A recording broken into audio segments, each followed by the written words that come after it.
Salut à toi, je suis super content d'être dans tes oreilles ce matin pour ce mois d'avril où je te partage une idée par jour et la manière de l'intégrer à ton quotidien. Aujourd'hui, on est le mercredi 17 avril et je te parle d'autocompassion. La compassion, je pense que tu connais déjà. C'est une attitude avec laquelle tu traites tes meilleurs amis et que malheureusement, tu oublies complètement quand le sujet te concerne. L'idée derrière l'autocompassion, c'est de te traiter avec gentillesse, avec compréhension, sans jugement, sans critique. Tu dois te souvenir, et surtout dans les moments difficiles. Et comme je t'en ai déjà parlé, quand tu fais ça, tu augmentes ta résilience, ta capacité à rebondir. Par exemple, ça passe par améliorer ton dialogue interne, en te disant des phrases positives. Tu as loupé quelque chose, tu peux te dire « Rassure-toi, tout va s'arranger ».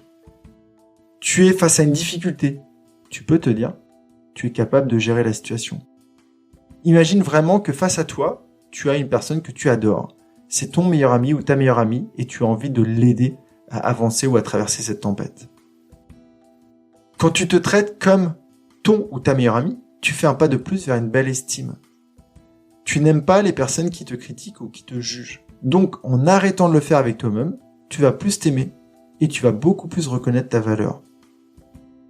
Quand tu fais ça avec toi-même, tu développes aussi cette qualité pour les autres si tu ne le fais pas déjà. Donc, tu es plus dans le pardon, plus dans la compréhension. Et donc, ta relation aux autres s'améliore. La prochaine fois que tu échoues, que tu as un comportement que tu n'aimes pas, ne te fais pas de remarques méchantes. Non, tu n'es pas un gogol. N'aie pas de propos insultants. Non, tu n'es pas une nulos. Fais comme si tu t'adressais à une personne que tu aimes vraiment beaucoup. Et jamais tu ne lui parleras comme ça. Une autre idée pour mettre ton auto-compassion en place, c'est d'accepter que la perfection n'existe pas et que tu fais toujours de ton mieux.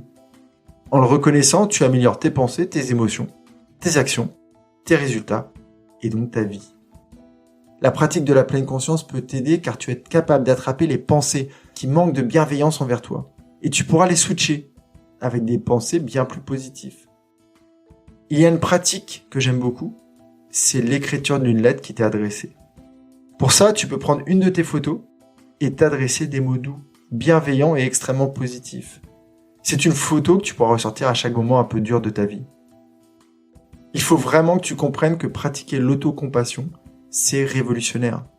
Ça va te permettre de sortir de ta vie l'autocritique en te traitant avec de la compassion. Je te souhaite une belle réflexion sur le sujet et pense à te corriger avec bienveillance la prochaine fois que tu ne te traites pas comme ton ou ta meilleure amie.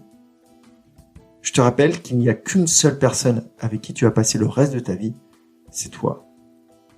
Pense à t'abonner au podcast si tu ne l'as pas déjà fait pour ne pas louper l'épisode de demain. Je te parlerai d'authenticité et comment ça améliore grandement la vie. Prends bien soin de toi, passe une magnifique journée et je te donne rendez-vous ici même demain à 7h. Bye bye.